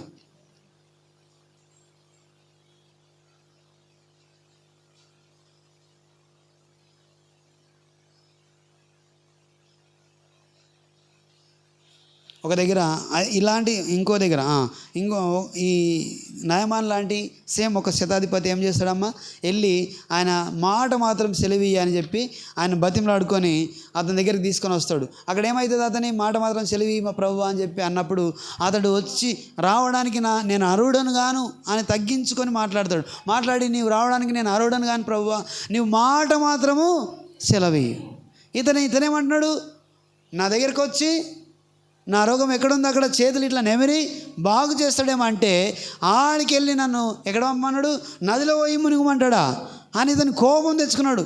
కానీ అలాగే ఇంకో శతాధిపతి అంటున్నాడు, నీవు రావడానికి నేను అర్హుడనుగా ప్రభువా, నీవు శ్రమ పుచ్చుకొనకూడదు, నీవు మాట మాత్రము సెలవి తండ్రి, నా దాసుడు బాగా అయిపోతాడు. దానికి స్తోత్రం. హల్లెలూయా. అక్కడ ఏం చూస్తున్నాం అంటే, ఇక్కడ తగ్గింపు చూస్తున్నాం. ఈ యొక్క శతాధిపతి దగ్గర ఏం చూస్తున్నాము, తగ్గింపు చూస్తున్నాము. ఇతడు అర్హుడను కాను అనే ఆ హోదా లేకుండా, తన స్థితిని ఎరగకుండా, తన హోదాని ఎరగకుండా ఆయన మామూలు ఒక మనిషిలాగా అంటున్నాడు, నీవు మాట మాత్రం సెలవి ప్రభువా, నా దాసుడు బాగా అయిపోతాడు. ఎందుకంటే నీవు ప్రభువు. హల్లెలూయా. నీవు అన్నిటి మీద అధికారం కలిగిన దేవుడు అనే సంగతి నేను తెలుసుకొని మాట్లాడుతున్నాడు. కానీ నాయమానేమో నేను ఎవరో తెలుసా, నేను హోదాలో ఉన్నా, నేను సైన్యాధ్యక్షులను, కానీ నన్ను అది చూడక ఒక నదిలో మునిగమని పంపిస్తాడా అని చెప్పి కోపంతో రగిలిపోయినట్టు మనం చూస్తాం. దానికి స్తోత్రం. హల్లెలూయా. ఈ రీతిగా చాలా సందర్భాల్లో మనం ఏమైపోతామంటే, మనకు మనమే తప్పులో పడిపోయే అవకాశం తీసుకుంటాం. దానికి స్తోత్రం. హల్లెలూయా. సో కాబట్టి చాలా సందర్భాల్లో ఇలాంటివి జరుగుతాయి. ప్రతి సందర్భంలో మనం కోపం చూడండి, ఒకసారి ఆలోచించండి, కోపంలో ఉన్న నిర్ణయం ఎలాగుంటుంది, మామూలుగా నెమ్మదితో ఉన్నటువంటి నిర్ణయం ఎలాగుంటుంది. నెమ్మది కలిగి నిర్ణయం తీసుకొని మామూలుగా ఆలోచన చేసి నిర్ణయం తీసుకుంటే మనము ఆ పనిలో సక్సెస్ అయ్యే అవకాశం ఉంటుంది, దేవుని ఒక ప్రణాళికను నెరవేర్చే అవకాశం ఉంటుంది. కానీ నిర్ణయం తీసుకున్నామంటే దేవుడిచ్చిన ఆధిక్యతను కోల్పోతాం. తర్వాత మనము తీసుకున్న నిర్ణయం అంతా కూడా నాశనానికి మనలను నడిపిస్తుంది. ఎక్కడ నడిపిస్తుంది? నాశనానికి మనల్ని నడిపించే అవకాశం ఉంటుంది. దేనికి స్తోత్రం. హల్లెలూయా. కాబట్టి చాలా సందర్భాల్లో మనం ఏం చేయకూడదంటే, మనము నిర్ణయాలు కోపంతో నిర్ణయం తీసుకోవడానికి వెంటనే కోపంలో నిర్ణయం తీసుకోకుండా జాగ్రత్త పడాలి. దేనికి స్తోత్రం. హల్లెలూయా. సో కాబట్టి ఇలాంటి నిర్ణయాలు అనేక సందర్భాల్లో మనం తీసుకొని ఏం చేస్తామంటే, ప్రమాదాన్ని తెచ్చుకుంటాం. ప్రమాదాన్ని తెచ్చుకోవడం కాదు, మనం కూడా ప్రమాదంలో పడిపోయే అవకాశము ఉన్నది. దేనికి స్తోత్రం. హల్లెలూయా. హల్లెలూయా. చాలా సందర్భాల్లో ఇవి జరుగుతూ ఉంటాయి. మనం అలాగా కొన్నిసార్లు మనము కూడా ఏమైపోతామంటే ప్రమాదంలో పడిపోయే అవకాశం కూడా ఉంటుంది. దేనికి స్తోత్రం. హల్లెలూయా. హల్లెలూయా. సో ఇక్కడ ఆ వ్యక్తి అన్నాడు, ఆయన చూపు ఎలాగుందంట, మన సౌలు చూపు ఎలాగుంది, కోపంతో రగిలిపోయాడు, విషపు చూపు చూస్తున్నాడు. విషయం ఎవరి దగ్గర ఉంటుంది? ఎవరి దగ్గర ఉంటుందమ్మా? మనుషుల దగ్గర కూడా ఇక్కడ ఉన్నట్టు మనం చూస్తున్నాం. పాము దగ్గరే కాదు, ఇప్పుడు ఎవరి దగ్గర ఉన్నట్టుంది? హల్లెలూయా. హల్లెలూయా. నా దగ్గర మనం కూడా ఎలాంటి చూపులు చూస్తామంట? విషపు చూపులు చూస్తాం. అంటే ఇంచుమించుగా పాము లాంటి చూపులు చూస్తాం. దేవునికి స్తోత్రం. హల్లెలూయా. పాము చూసినటువంటి చూపులు చూసి మనం కూడా ఏం చేస్తామంటే దేవుని యొక్క కార్యాన్ని మనం జరిగించకుండా ఆపివేసే ప్రమాదంలో మనం కూడా పడిపోయే అవకాశం ఉన్నది. దేవునికి స్తోత్రం. హల్లెలూయా, హల్లెలూయా. కాబట్టి జాగ్రత్తగా మన ప్రణాళిక దేవుని ప్రణాళిక నీ పట్ల జరిగించడానికి మనం నిర్ణయము తీసుకునేవారుగా ఉండాలి. దానికి స్తోత్రం. హల్లెలూయా. కాబట్టి అనేక సందర్భాల్లో మనం ఇది చూస్తాం. అనేక సందర్భాల్లో దేవునికి స్తోత్రం. హల్లెలూయా. అనేక సందర్భాల్లో మనం ఇలా చూస్తూ ఉంటాం. ఇలాంటి సందర్భాలను మనం గమనిస్తుంటాం. కాబట్టి నీ పట్ల నా పట్ల దేవుని ప్రణాళిక నెరవేరాలంటే మనం ఏం చేయాలంటే దేవుని యొక్క ప్రణాళిక నెరవేరాలి, లేకపోతే దేవుని చిత్తం మనలో జరగాలి, దేవుని స్వస్థత నీకు నాకు రావాలి అంటే మనలో ఏముండకూడదంటే కోపము ఉండకూడదు. దేనికి స్తోత్రం. హల్లెలూయా. అంతేకాదు నయమా అనుకున్న లక్షణాలు ఏవి కూడా ఉండకూడదు. అతను ఒక హోదాతో వచ్చిండు, లేకపోతే ధనంతో వచ్చిండు, బలంతో వచ్చిండు, తర్వాత ఈగోతో వచ్చిండు, ఇది కోపంతో రగిలిపోయాడు. కాబట్టి ఇది లేకపోతే మనలో కూడా ఏం జరుగుతుంది? దేవుని యొక్క చిత్తం నీలో జరుగుతుంది. దేనికి స్తోత్రం. హల్లెలూయా. నీలో దేవుని చిత్తం జరగాలంటే ఇవేమి ఉండకూడదు. ఈ అన్నితో పాటు ఇంకా కోపం అసలే ఉండకూడదు. ఏముండకూడదు? కోపం అసలే ఉండకూడదు. ఉంటే చాలా ప్రమాదం. ఆ కోపం ఏం చేస్తా అంటే దేవుని యొక్క నీతిని నెరవేర్చదు. దేనికి స్తోత్రం. హల్లెలూయా. కోపం ఏం చేస్తుంది?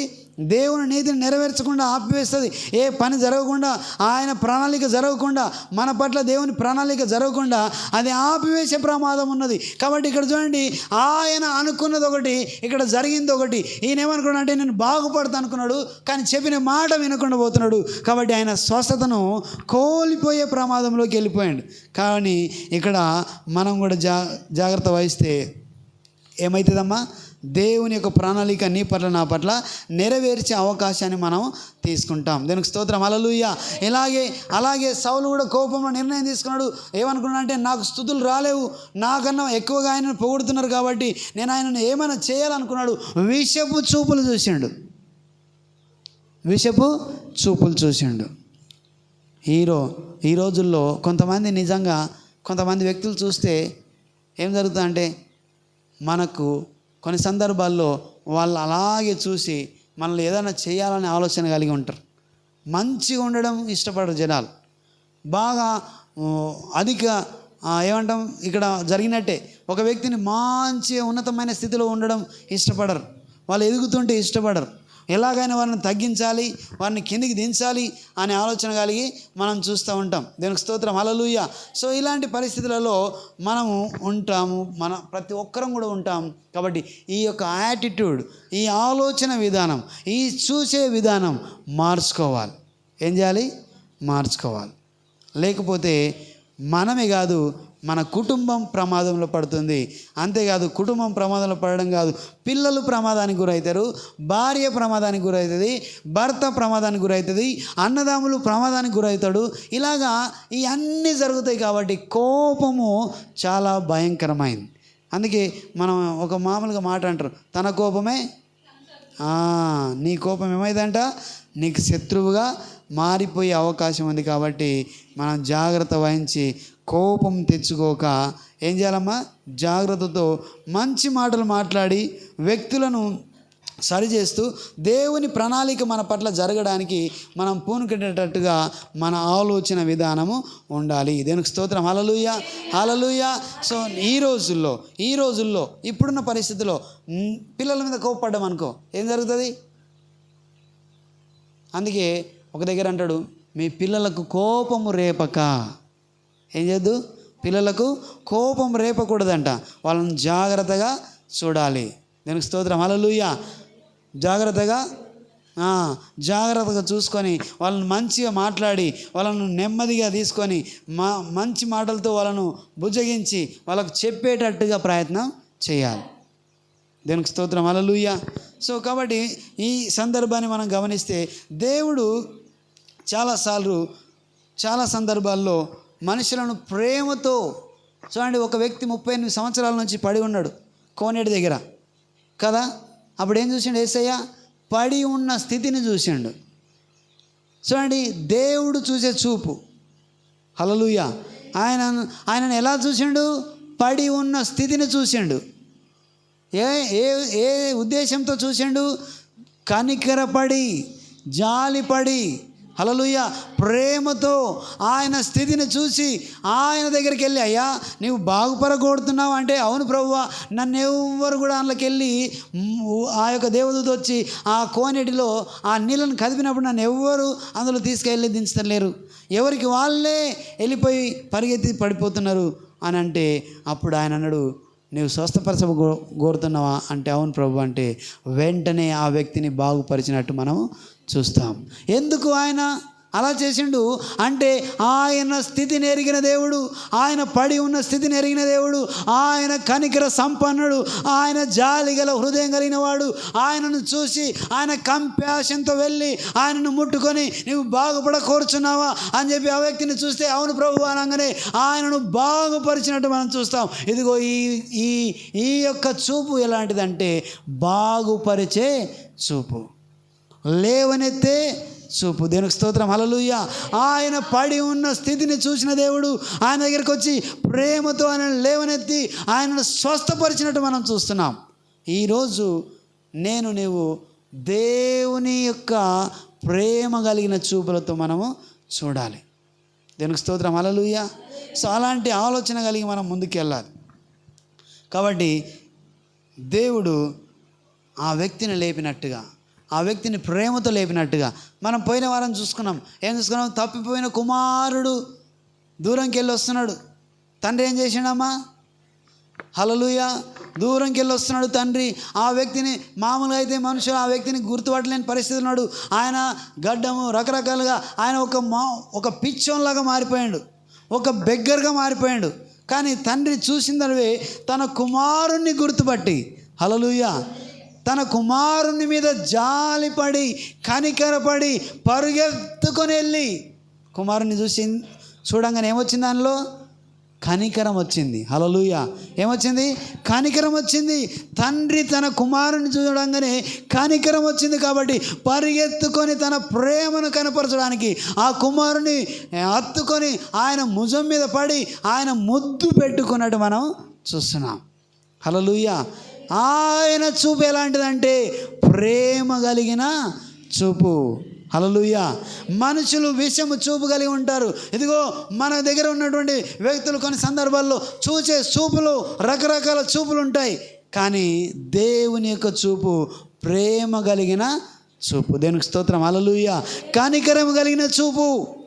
ఆయన నీవు పడి ఉండుట చూచి ఆయన కనికరపడి నిన్ను లేపడానికి ఆయన చూస్తాడు. దేవునికి స్తోత్రం. హల్లెలూయా.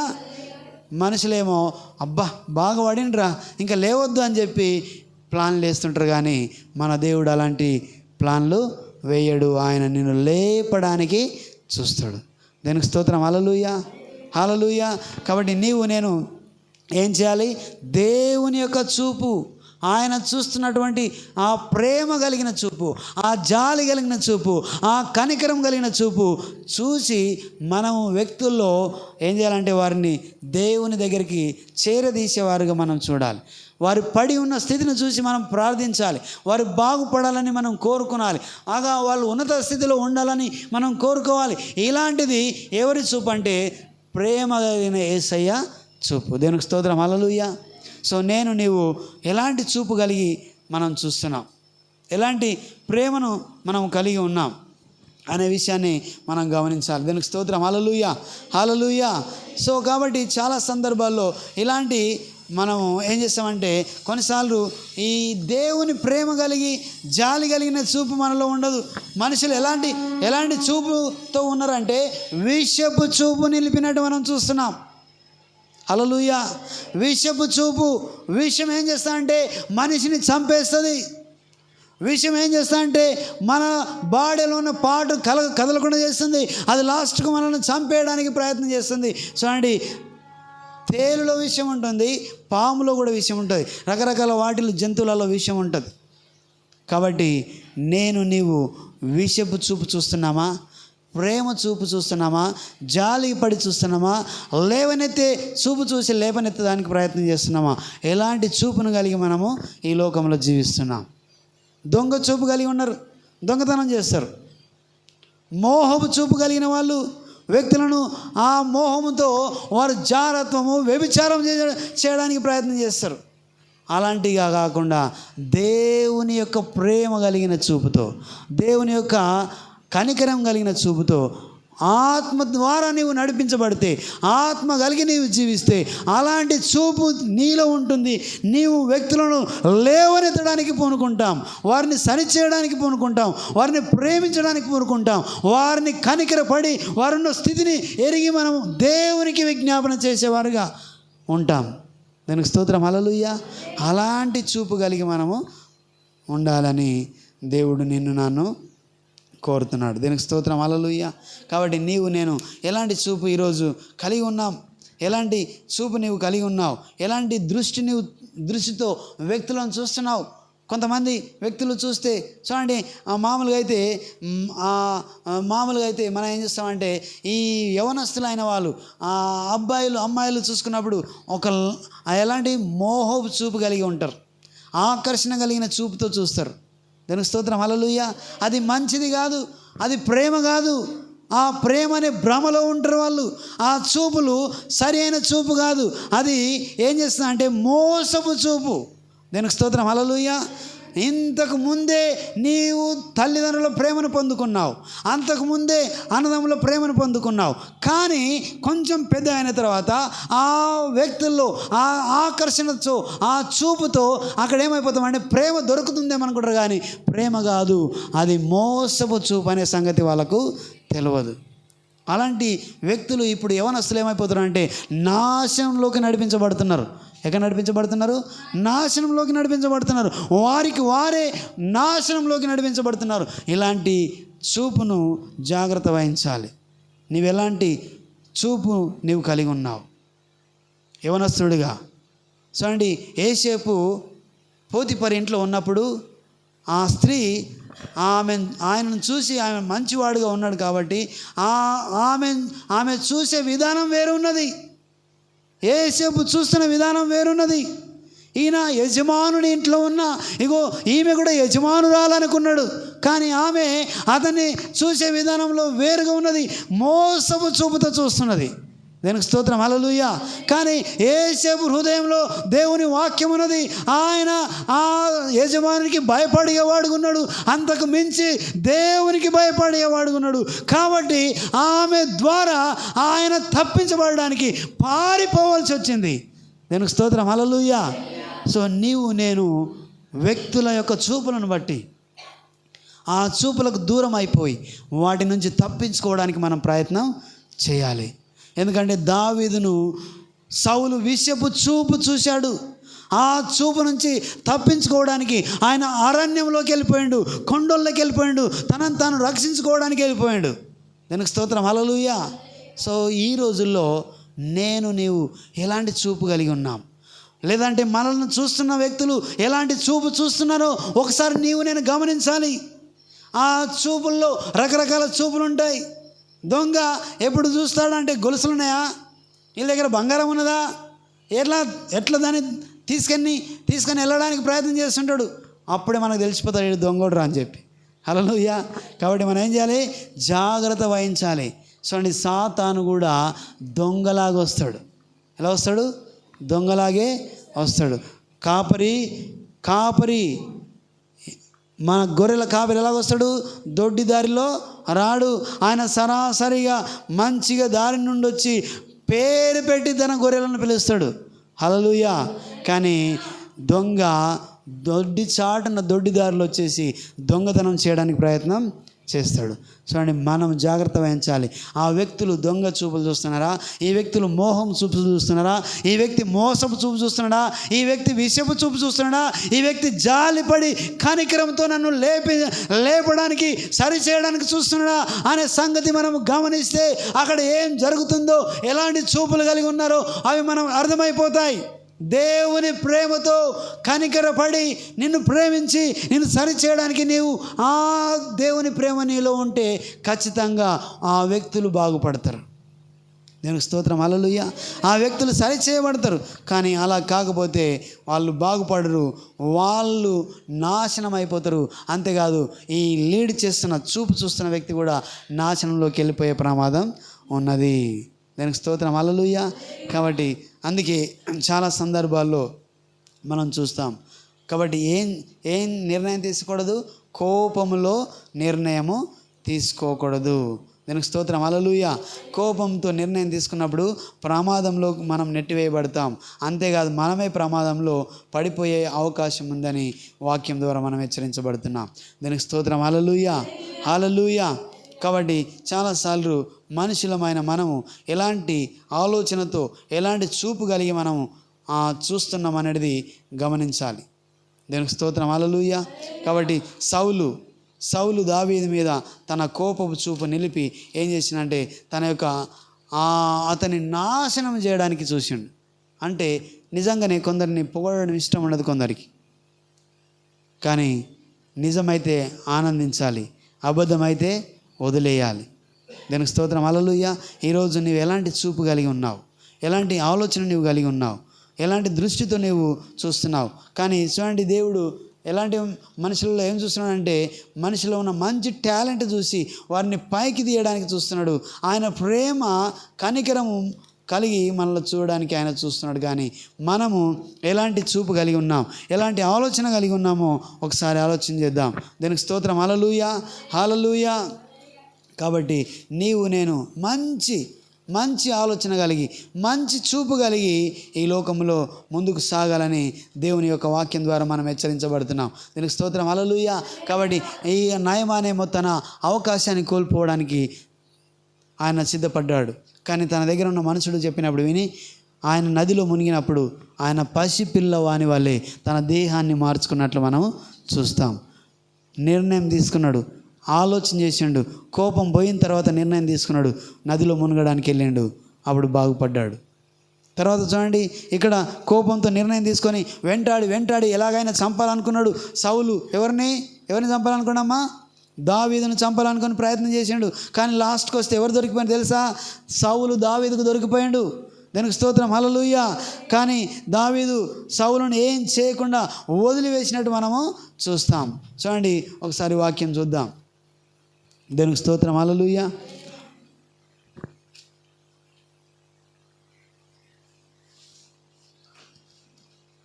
సమూయేలు గ్రంథం మనం గమనిస్తే దేవునికి స్తోత్రం, హల్లెలూయా.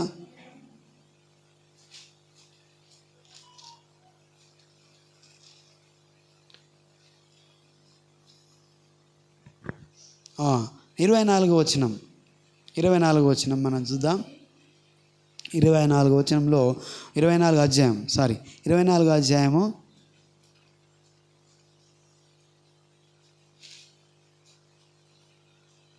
మొదటి సమూయేలు గ్రంథం 24వ అధ్యాయము 4వ వచనం నుంచి మనం చదువుదాం.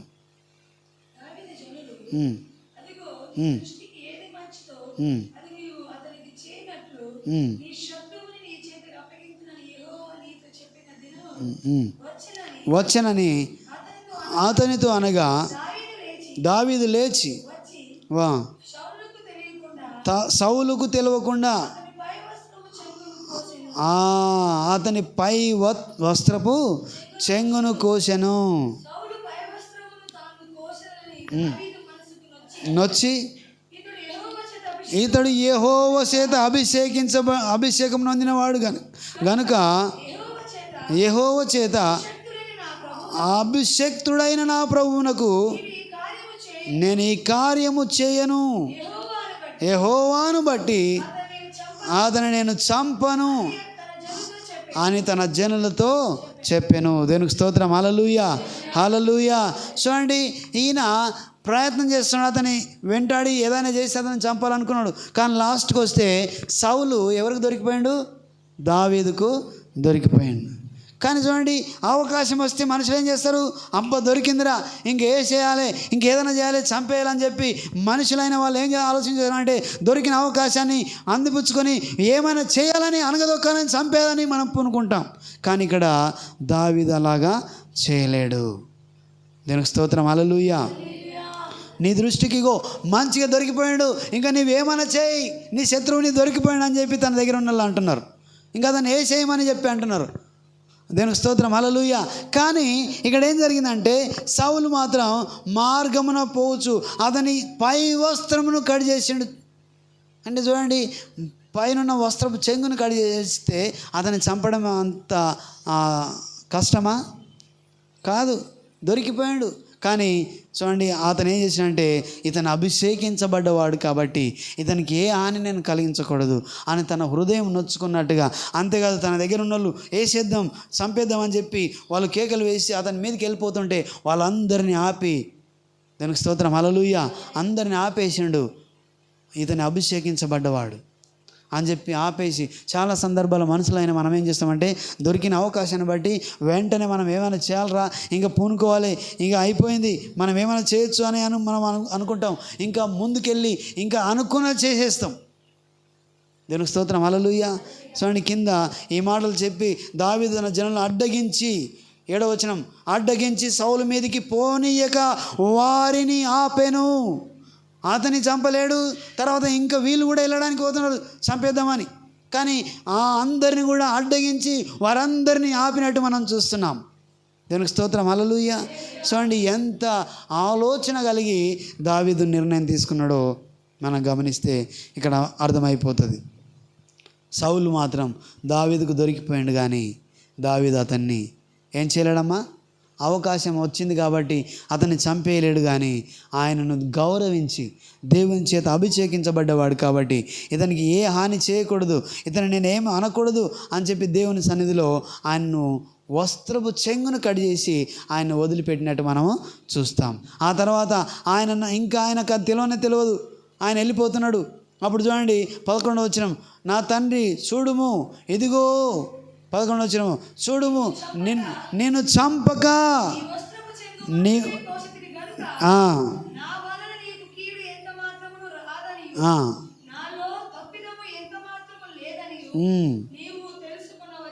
ఆమేన్, హల్లెలూయా, హల్లెలూయా. ఇదిగో నా తండ్రి చూడుము, ఇదిగో నా మీద నీవు కోపంతో ఉన్నావు, కానీ ఇదిగో నీ వస్త్రపు చెంగును నేను చూశాను, తీసుకున్నాను, కానీ నేను నీకే హాని చేయలేదు, నాలో ఏ తప్పిదము లేదు అని చెప్పి ఎవరు చెప్తున్నారు? దావీదు సౌలుతో మాట్లాడుతున్నాడు. అప్పుడు సౌలు ఏమన్నాడు అంటే 16వ వచనంలో మనం గమనిస్తే అక్కడ దావీదు ఈ మాటలు సౌలుతో మాట్లాడిన చాలింపగా, నాయనా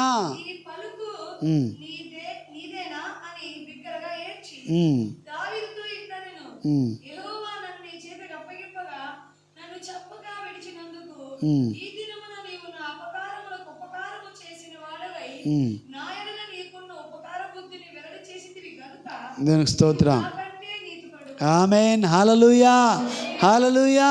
చూడండి, వచ్చిన అవకాశం పోగొట్టుకూడదురా అని చెప్పి మన దగ్గర ఉన్నటువంటి బంధువులు, బలగాలు, ఈ అన్నదమ్ములు వీళ్ళందరూ ఏం చేస్తారంటే మనుషుల్లో అయిన మనలాగా ఆలోచన చేసి మనుషులు ఏం చేస్తారంటే వచ్చిన అవకాశం దొరికింది, ఇంకా ఏదైనా చేసేయాలని చెప్పి పూనుకునే అవకాశం తీసుకుంటాం కదా. కానీ ఇక్కడ దావీదుకు మంచి అవకాశం దొరికింది, అతన్ని చంపే అవకాశం దొరికింది.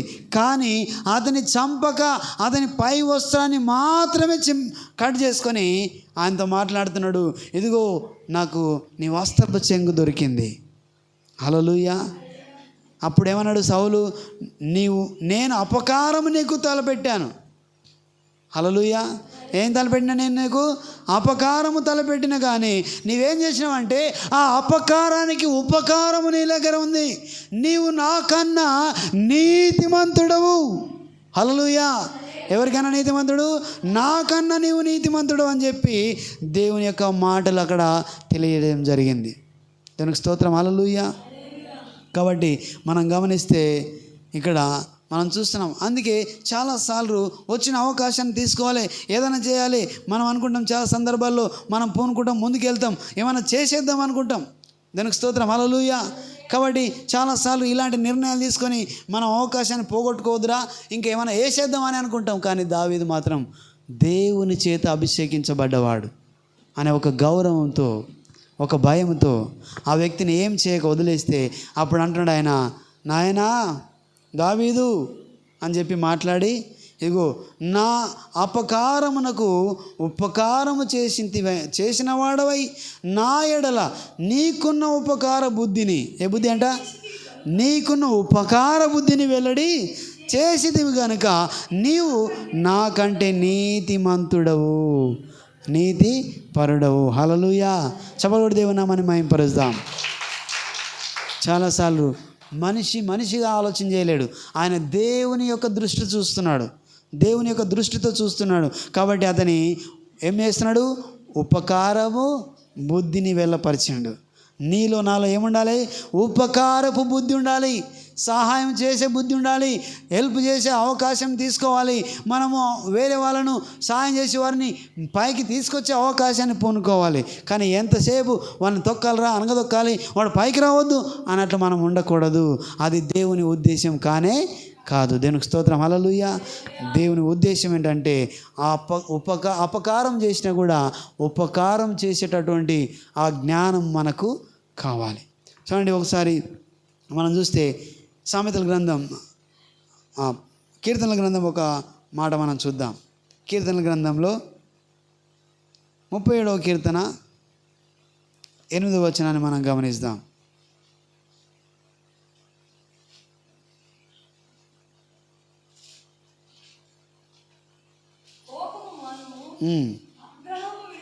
విడిచిపెట్టుము, వ్యసన పడకము. ఆమేన్. హల్లెలూయా. కోపము మానుము. హల్లెలూయా. వ్యసనము విడిచిపెట్టుము. అదంతా దేనికి దారితీస్తుంది, కీడుకు దారితీస్తుంది. హల్లెలూయా. కాబట్టి జాగ్రత్త వహించి ఒక నిర్ణయం తీసుకునేటప్పుడు, ఒక పని చేసేటప్పుడు మనం ఏం చేయకూడదంటే కోపము తెచ్చుకోకుండా జాగ్రత్త పడాలి. దేవునికి స్తోత్రం. హల్లెలూయా. హల్లెలూయా. సో కాబట్టి ఇలాంటి ఆలోచన కలిగి మనం జాగ్రత్త పడి కోపం తెచ్చుకోకుండా మనం ఆలోచన కలిగి ఉండాలి. దేవునికి స్తోత్రం. హల్లెలూయా. సో యాకోబు పత్రిక 1వ అధ్యాయము 19-20 వచనాలు మనం చదువుకుందాం. యాకోబు పత్రిక 1వ అధ్యాయము 19-20 వచనాలను మనం చూద్దాం.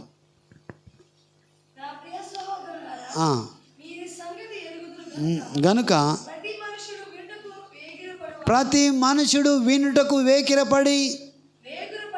వేగిరపడువాడుగాను, మాట్లాడుటకు నిదానించువాడుగాను, కోపించుటకు నిదానించువాడై ఉండవలెను.